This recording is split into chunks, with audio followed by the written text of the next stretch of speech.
Important है। आप जब भी एग्जाम देने जाएंगे तो ये वीडियो आप जरूर देख के जाइए, क्योंकि ये बहुत ज्यादा इंपॉर्टेंट है। आपके एग्जामिनेशन में डायरेक्ट क्वेश्चन पूछता है ना। और हिम्मत हारने की जरूरत नहीं है। कोई भी एग्जाम हो, पेशेंस रखिए। एग्जाम चाहे जैसा भी हो, बेटा देखो हर जगह एक ही कॉन्सेप्ट यूज होता है, पेशेंस रखना पड़ता है, अपने आप पे विश्वास रखना पड़ता है। और जब भी आप पेशेंस खो देते हैं तो आप मान के चलिए कि फिर आप हड़बड़ा कर कंफ्यूजन में, स्ट्रेस में आके आप क्वेश्चन को स्किप कर देते हैं। क्वेश्चन स्किप करने का मतलब है कि मार्क्स नहीं आएगा। तो आपको किसी भी एग्जाम में, कोई भी एग्जाम में आप बैठ रहे हैं तो सबसे पहले ऑल इज वेल बोल के आप एकदम वहां पे पेशेंस के साथ आप बैठिए, एग्जाम दीजिए, बढ़िया एग्जाम जाएगा, कहीं से कोई दिक्कत नहीं है। चलिए, wish all the best, thank you. Hello बच्चों, कैसे हैं आप सब? आइए, आज हम ऑर्गेनिक केमिस्ट्री के अंदर कुछ कन्वर्जन्स देखने वाले हैं, है ना। कन्वर्जन आपको पता है बहुत ज्यादा इंपॉर्टेंट होता है, आपके एग्जामिनेशन में सबसे ज्यादा कंफ्यूजिंग भी होता है। ये बहुत ज्यादा इंपॉर्टेंट कन्वर्जन है, इससे काफी सारे कॉन्सेप्ट्स भी क्लियर होगा आपका। तो देखिए, कन्वर्जन में हम अभी कुछ बेसिक कन्वर्जन करेंगे, जिसमें आपको मैं बेसिक चीजें बताऊंगा, कैसे आप कन्वर्जन करेंगे और कहां कहां आप मिस्टेक करते हैं, वो सारा चीज हम आज क्लियर करने वाले हैं, है ना। तो बच्चों इस वीडियो को पूरा देखिएगा, क्योंकि जब तक नहीं देखिएगा पूरा, तब तक आप जो एग्जाम देने वाले हैं, आपको तो बोर्ड का एग्जाम भी देना है ना, तो उस बोर्ड के एग्जाम के लिए ये बहुत ज्यादा इंपॉर्टेंट है। क्योंकि देखो, ये सिर्फ क्वेश्चंस नहीं है, ये क्वेश्चंस के साथ साथ ये पूरा थ्योरी है।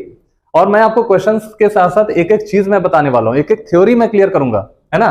कहां से है, एनसीईआरटी के किस चैप्टर से है, या एनसीईआरटी के किस पेज से है, ये सब कुछ हम यहाँ पे बताने वाले हैं आपको, है ना। तो बेटा मेरे साथ ट्यून हो जाओ और अच्छे से देखो। अपने सर्कल में भी जितने भी बच्चे हैं, आपके फ्रेंड्स हैं, उनको भी ये शेयर कर दो, जिससे कि उनको भी ये बेनिफिट हो जाए। पूरा कॉन्सेप्ट देखो, अमीन्स का और कार्बोक्सिलिक एसिड से रिलेटेड जितना भी कॉन्सेप्ट होगा, मैं सारे कॉन्सेप्ट्स को क्लियर करने वाला हूं। तो बेटा देखो, यहाँ पे सबसे पहला हमारा जो क्वेश्चन है, कह रहा है कि बेंजीन से आप बेंजोइक एसिड बनाइए, है ना। बेटा ध्यान से देखना, बेंजीन से बनाना है बेंजोइक एसिड। तो आप तो बेंजीन जानते हो, ठीक है। देखिए, आप यहाँ पे बेंजीन जानते हो, है ना, दिस इज योर बेंजीन। और आपको बनाना है क्या बेटा, आपको बनाना है यहाँ पे बेंजोइक एसिड, है ना। देखिए, आपको बेंजोइक एसिड में कन्वर्ट करना है। अब इसको कैसे करेंगे, तो सबसे पहले हमें तो कार्बन इंट्रोड्यूस करना है। देखो, अब एक कार्बन इंट्रोड्यूस करने के लिए आपको फ्रीडल क्राफ्ट रिएक्शन को याद रखना है ना। देखिए, यही सब चीज है कि जब तक आप रिएजेंट याद नहीं रखेंगे ना, किस लड़ाई में कौन सा हथियार यूज करना है, ये आपको पता होना चाहिए। अब मान लो हमारा लड़ाई छिड़ गया और हमारे पास हथियार नहीं है, तो आप कैसे लड़ पाइएगा, बोलिए। लड़ पाइएगा? नहीं लड़ पाइएगा, है ना। तो आपको अगर यहाँ पे क्वेश्चन दे दिया है, तो आपको रिएजेंट याद रखना पड़ेगा। जिन बच्चों को रिएजेंट याद नहीं है, उनका समझिए कि ऑर्गेनिक केमिस्ट्री में मुश्किल है बेटा, काफी मुश्किल हो जाता है ना। तो आपको तो एकदम याद रखना पड़ेगा, है ना। तो आप इसको याद रखिए कि मैंने बेंजीन लिया है और बेंजीन से आपको क्या बनाना है, बेंजोइक एसिड बनाना है। तो बेंजीन से तुम बेंजोइक एसिड बनाओगे तो आपको क्या करना है, एक कार्बन इंट्रोड्यूस करना है। तो बेटा ध्यान से देखिए, एक कार्बन इंट्रोड्यूस करने के लिए आपको फ्रीडल क्राफ्ट रिएक्शन लेना है, और यहाँ पे CH3Cl आप ले लो इन प्रेजेंस ऑफ एनाहाइड्रस AlCl3। बेटा यहाँ पे आपका बनता है, यहाँ पे बनता है आपका CH3 टॉलिन। और आपको पता है कि टॉलिन से आप बेंजोइक एसिड बना सकते हैं अल्कलाइन KMnO4 को यूज करके। यहाँ पे ऑक्सीडाइज करोगे तो देखो, एक अल्फा हाइड्रोजन, 1 अल्फा हाइड्रोजन अगर है एटलीस्ट बेंजीन के साथ जुड़ा हुआ जो कार्बन है, दैट इज अल्फा कार्बन, और इसके साथ एक अल्फा हाइड्रोजन अगर रहेगा कम से कम, तो ये ऑक्सीडाइज होकर बेंजोइक एसिड दे देगा। तो ये आपका प्रोसेस बेटा याद रखना है ना, ये भी बहुत इंपॉर्टेंट है। हाँ, एक प्रोसेस और आपको मैं बताता हूं, ठीक है। देखिए, अगर मान लो हम यहाँ पे CH3 हमने ले लिया और हमने यहाँ पे क्लोरीनेशन, मतलब Cl2 in presence of sunlight, है ना। देखो यहाँ पे हम सनलाइट ले रहे हैं, तो जब Cl2 के साथ हम रिएक्शन कराएंगे, यहाँ पे एक्सेस Cl2 बेटा है, ध्यान रखना, है ना। एक्सेस Cl2 लेंगे हम, तो ये क्या हो जाता है, ये बन जाता है यहाँ पे, ध्यान से देखना बेटा, CHCl2, है ना, CHCl2। अब ये देखो CHCl2 तो बन गया। अच्छा, CHCl2 को आप क्या करो, एक्वस KOH के साथ रिएक्शन कराओ, फॉलोड SN2 मैकेनिज्म, ठीक है बेटा, ध्यान दीजिएगा। आप पानी भी ले सकते हो, वाटर भी ले सकते हो, एक्वस KOH भी ले सकते हैं, दोनों Cl यहां से रिप्लेस हो जाते हैं। दोनों Cl को आप यहां पे रिप्लेस कर देते हो, यानी ये बन जाता है आपका डायोल, है ना बेटा, ध्यान दीजिएगा, डायोल बन गया। और आपको पता है कि डायोल इज अनस्टेबल कंपाउंड, तो थोड़ा सा अगर हीट कर दोगे आप, तो यहां से वाटर जो है ये बाहर निकल जाएगा, है ना। चलिए, थोड़ा सा हीट आप दे दोगे यहाँ पे, ये वाटर यहाँ से बाहर चला गया बेटा, ध्यान से देखिए, यहाँ से वाटर आपका चला गया, है ना। तो हम यहाँ पे वाटर बाहर निकाल लेंगे आफ्टर गिविंग हीट। अब यहाँ पे क्या बन जाएगा, this is your benzoic acid, है ना, sorry this is your benzaldehyde, not benzoic acid, this is your benzaldehyde. अब देखो बेंजल्डिहाइड बनने के बाद आप इजीली क्या करोगे, अगेन आप अल्कलाइन KMnO4 के साथ आप इसको ऑक्सीडाइज करो, आपको फिर यहाँ पे बेंजोइक एसिड मिल जाएगा। या आप टॉलेंस रिएजेंट भी यूज कर सकते हो, देखो यहाँ पे है ना, एल्डिहाइड तो टॉलेंस के लिए, टॉलेंस तो एल्डिहाइड के लिए होता है। तो ये हमारा पहला रिएक्शन कंप्लीट हो चुका। चलिए दूसरा देखिए, बेंजीन से आपको फिनॉल बनाना। बेटा ध्यान से देखो, आपको बेंजीन से फिनॉल आपको बनाना है, आप कैसे बनाओगे, है ना। तो देखिए बेंजीन से फिनॉल 2-3 स्टेप में, देखिए एक चीज ध्यान रखिएगा, कन्वर्जन जितना कम स्टेप में हो जाए उतना मेरे लिए ज्यादा बेनिफिशियल होता है ना। तो हम यहाँ पे सबसे पहले क्या करते हैं, हमको फिनॉल चाहिए, तो फिनॉल बनाने के लिए हमें करना पड़ेगा क्या, सबसे पहले क्लोरीनेशन कर दो, है ना, क्लोरीनेशन कर दो FeCl3 की मदद से, ठीक है ना। तो देखिए क्लोरीनेशन FeCl3 की मदद से करेंगे तो ClCl FeCl3 लुईस एसिड है, बेटा ध्यान देना, यहाँ पे लुईस एसिड है, ये अपना इलेक्ट्रॉन पेयर इसको देगा, जैसे ही इलेक्ट्रॉन पेयर देगा ये बॉन्ड टूटकर आपको जो इलेक्ट्रोफाइल मिल जाता है दैट इज Cl+, है ना। अब ये Cl+ का सब्स्टिट्यूशन करा लो आप, है ना। तो जैसे ही आपने Cl+ का सब्स्टिट्यूशन कराया, एज अ Cl यहाँ पे आकर क्लोरोबेंजीन फॉर्म किया। अब बेटा ध्यान से देखिए, क्लोरोबेंजीन जब बनता है तो इसमें एरोमेटिक सब्स्टिट्यूशन बड़ा मुश्किल हो जाता है एट द नॉर्मल कंडीशन। तो नॉर्मल कंडीशन में चूंकि होता क्या है कि क्लोरीन अपने इलेक्ट्रॉन के साथ रेजोनेंस कर रहा है ना। देखिए अपने इलेक्ट्रॉन के साथ रेजोनेंस में पार्टिसिपेट ले रहा है, और अगर ये रेजोनेंस में जाएगा तो यहाँ पे डबल बॉन्ड कैरेक्टर डेवलप होगा। अब जैसे ही डबल बॉन्ड कैरेक्टर डेवलप हुआ, इस बॉन्ड को तोड़ना बड़ा मुश्किल है।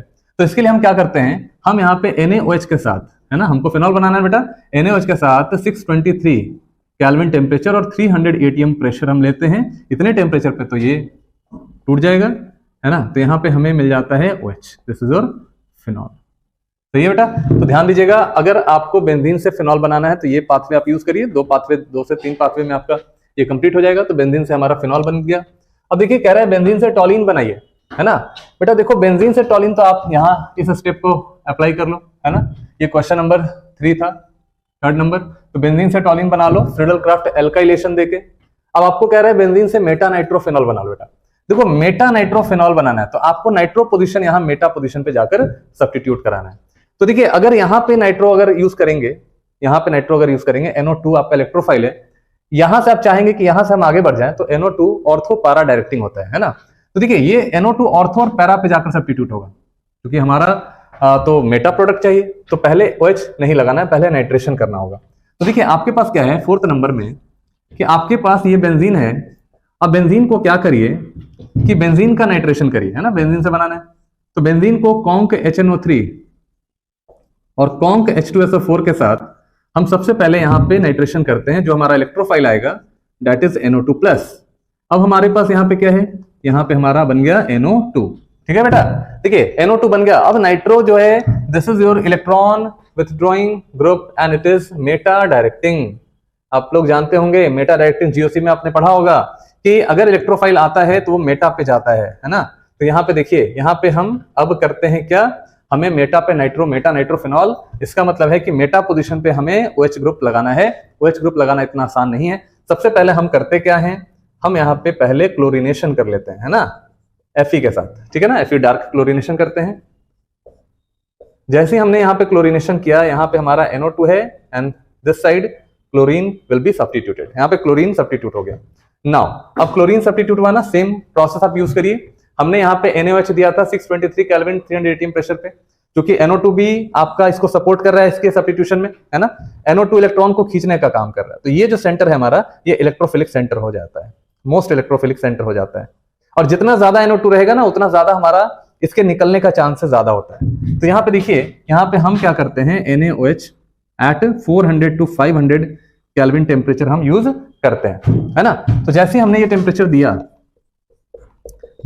टेम्परेचर दिया, यहाँ पे हमारा OH जाकर सब्स्टिट्यूट हो चुका। तो बेटा ध्यान रखना कि ये प्रोसेस, ये स्टेप आपको आना चाहिए, है ना। क्लोरीनेशन कहाँ पे करना है, कैसे करना है, पहले OH था तो OH क्यों नहीं लेना है, OH को पहले सब्स्टिट्यूशन क्यों नहीं कराना है, NO2 को पहले क्यों कराना है। NO2 रहेगा तो मेटा डायरेक्टिंग होगा और OH रहेगा तो ऑर्थो पैरा डायरेक्टिंग होता है ना। तो बेटा ध्यान से देखिए, ये हमारा क्वेश्चन भी कंप्लीट हो चुका। अब देखिए आपको बनाना है क्या, बेंजीन से एनिलीन बनाना है। तो बेंजीन से एनिलीन बनाओगे, कैसे करोगे, तो एनिलीन बनाने के लिए हमें यानी कि इसके ऊपर NH2 लगाना पड़ेगा। है ना। अब देखिए एनिलीन के लिए सबसे पहले नाइट्रेशन करिए, तो सेम प्रोसेस यहां से आप इस पाथवे को आप चेंज कर दीजिए थोड़ा, है ना। नाइट्रेशन बना लिए, नाइट्रेशन बनाने के बाद Sn प्लस HCl आपने पढ़ा होगा एनसीईआरटी हैलोजन चैप्टर में, आपका ये बहुत ज्यादा इंपॉर्टेंट होता है, रिडक्शन प्रोसेस, है ना। Sn और HCl या आप Fe प्लस HCl को यूज कर सकते हैं।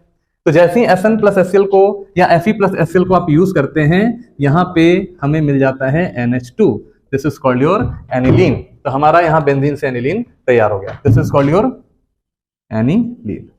ठीक है, चलिए एनिलीन बन गया ना। अब देखो एनिलीन का सारा रिएक्शन कराना बेटा, देखो एनिलीन से हम लोग को फिनॉल बनाना है, तो एनिलीन से फिनॉल बनाना बड़ा आसान है। सबसे पहले एनिलीन को तुम डाइजोनियम सॉल्ट में कन्वर्ट कर दो। तो डाइजोनियम सॉल्ट में कन्वर्ट करने के लिए हमें नाइट्रस एसिड चाहिए एट लो टेम्परेचर, है ना। तो जैसे ही nitrous acid at low temperature देते हैं, ये पर्टिकुलर NH2 कन्वर्ट हो जाता है डाइजोनियम सॉल्ट में, N2 प्लस और Cl माइनस में। This is your benzene diazonium salt, it is stable only eight low temperature, है ना, ये सिर्फ लो टेम्परेचर पे स्टेबल है। अच्छा, इसके बाद क्या होगा, तो देखो बेटा यहाँ पे अगर आप यहाँ पे वार्म वाटर के साथ अगर आप इसको ट्रीट कर लेते हैं, तो ये पर्टिकुलर डाइजोनियम सॉल्ट आपका फिनॉल में चेंज हो जाता है ना। This is called your phenol, है ना। तो आपको तो एनिलीन से फिनॉल ही बनाना था, तो देखो एनिलीन से हमने क्या बना लिया, कहाँ गया एनिलीन, ये वाला। तो एनिलीन से देखो फिनॉल बनाना है, तो ये तीन मतलब एक स्टेप, दो स्टेप, यानी 2 स्टेप में आपका कंप्लीट हो जाएगा। फिर कह रहा है कि एनिलीन से आप बेंजीन बनाइए। तो बेटा देखो एनिलीन से कुछ भी बनाना है, आपको डाइजोनियम तक तो आना चाहिए। तो अगर आप डाइजोनियम बना लेते हैं, तो यहां से आपको क्या करना चाहिए, यहाँ पे इथाइल अल्कोहल, देखो बेटा अगर आपको सीधे सीधे बेंजीन चाहिए, है ना, सब्स्टिट्यूएंट्स में कुछ भी नहीं चाहिए, तो आपको मैं रीजन बता रहा हूं, याद रखिएगा। C2H5OH एनसीईआरटी में भी लिखा हुआ है, और H3PO2, है ना, H3PO2 आप यहां यूज कर लेते हैं, सीधे यहाँ पे N2 और HCl मिलकर ये बाहर चला जाएगा और आपको मिल जाता है यहाँ पे बेंजीन, साथ में N2 प्लस HCl।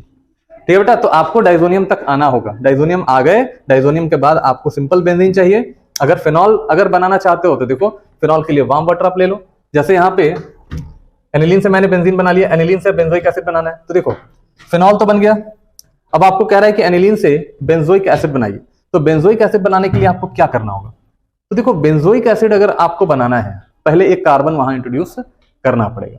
अब इसके जगह पे कोई कार्बन इंट्रोड्यूस कैसे होगा, तो बेटा मैंने सबसे पहले एनिलीन से मैं बेंजीन बनाऊंगा। बेंजीन के बाद मैं फ्रीडल क्राफ्ट रिएक्शन यूज करूंगा, CH3Cl प्लस एनाहाइड्रस AlCl3, ठीक है। तो जैसे ही हमने methyl chloride in presence of anhydrous AlCl3 लिया, तो यहाँ पे CH3 plus as an electrophile यहाँ पे आकर सब्स्टिट्यूट हो जाता है ना। तो ये हमारा इलेक्ट्रोफाइल CH3 जो है ये सब्स्टिट्यूट हो गया। अच्छा, जैसे ही CH3 सब्स्टिट्यूट हुआ, आपको तो बेंजोइक एसिड बनाना है ना, तो यहाँ पे हम क्या करते हैं, अल्कलाइन KMNO4 हम यहाँ पे यूज करते हैं, है ना। तो this is your COOH, this is called your what, benzoic acid. ये हमारा हो गया बेंजोइक एसिड। तो देखिए ये स्टेप तक तो आना ही चाहिए आपको। अगर आप यहां तक नहीं आएंगे तो आपका बेंजोइक एसिड कैसे बनेगा, है ना। चलिए, तो ये हमारा बेंजोइक एसिड बन गया। अब कह रहा है एनिलीन से ब्रोमोबेंजीन बनाइए। तो बेटा ध्यान से देखिए, आपको ब्रोमोबेंजीन चाहिए, तो बेंजीन यहां पे आपका आया है ना, देखो एनिलीन से यहां तक तो आना होगा। अब यहाँ पे बेंजीन है, इससे हमें ब्रोमोबेंजीन बनाना है, तो ब्रोमीन का सब्स्टिट्यूशन कराना होगा। तो bromine in presence of FeBr3 आप यहाँ पे यूज करिए, and this will become bromobenzene. ये हमारा बन गया ब्रोमोबेंजीन। बस यहां से ये स्टेप थोड़ा सा चेंज कर दीजिएगा, है ना। तो ये हमारा ब्रोमोबेंजीन भी बन गया। चलिए, एनिलीन से बेंजाइलमीन बनाना है बेटा, ध्यान से देखो, एनिलीन से बेंजाइलमीन मतलब यहां से आपको चेंज करना है, ठीक है। एनिलीन है, अब बेंजाइलमीन बनाना है, तो देखो क्या करना होगा, बेंजाइलमीन में हमको करना क्या है, इससे बनाना है ना, तो इससे तुम सबसे पहले साइनाइड में इसको ले जाओ, है ना। और साइनाइड का अगर रिडक्शन करा देते हैं, CN का रिडक्शन कराते हैं, तो CH2NH2 आपका फॉर्म कर जाता है। तो सबसे पहले हम यहाँ पे डाइजोनियम में इसको कन्वर्ट कर लेते हैं। बेटा ध्यान से देखना, हम यहीं से इसको क्या कर लेते हैं, देखो आपको यहां से यहां आना है। अब यहां से देखो आपने यहाँ पे केसियन दिया, है ना, जैसे ही केसियन दिया साइनाइड इसको रिप्लेस कर देगा, तो यहाँ पे हमारा साइनाइड यानी कि CN का फॉर्मेशन हो जाएगा। अब साइनाइड जब बन गया, आप यहाँ पे इसको लिथियम एल्यूमिनियम हाइड्राइड के साथ आप इसको रिड्यूस करिए। तो जैसे ही रिड्यूस करिएगा ना, CN कन्वर्ट हो जाता है, दोनों में हाइड्रोजन आ जाएगा, ऐड हो जाएगा, यानी यहाँ CH2 यहाँ पे NH2, तो ये बन जाएगा आपका CH2 and NH2। Very very important, ये हमारा हो गया this is called your benzyl amine. तो देखिए यहाँ से जो प्रोसेस मैंने आपको सिखाया है, ये सारे प्रोसेस जो मैंने आपको सिखाए हैं ये बहुत ज्यादा इंपॉर्टेंट है। आप जब भी एग्जाम देने जाएंगे तो ये वीडियो आप जरूर देख के जाइए, क्योंकि ये बहुत ज्यादा इंपॉर्टेंट है। आपके एग्जामिनेशन में डायरेक्ट क्वेश्चन पूछता है ना। और हिम्मत हारने की जरूरत नहीं है, कोई भी एग्जाम हो पेशेंस रखिए। एग्जाम चाहे जैसा भी हो बेटा, देखो हर जगह एक ही कॉन्सेप्ट यूज होता है, पेशेंस रखना पड़ता है, अपने आप पे विश्वास रखना पड़ता है। और जब भी आप पेशेंस खो देते हैं तो आप मान के चलिए कि फिर आप हड़बड़ा कर कंफ्यूजन में, स्ट्रेस में आके आप क्वेश्चन को स्किप कर देते हैं। क्वेश्चन स्किप करने का मतलब है कि मार्क्स नहीं आएगा। तो आपको किसी भी एग्जाम में, कोई भी एग्जाम में आप बैठ रहे हैं तो सबसे पहले ऑल इज वेल बोल के आप एकदम वहां पे पेशेंस के साथ आप बैठिए, एग्जाम दीजिए, बढ़िया एग्जाम जाएगा, कहीं से कोई दिक्कत नहीं है। चलिए, wish all the best, thank you, exam दीजिए।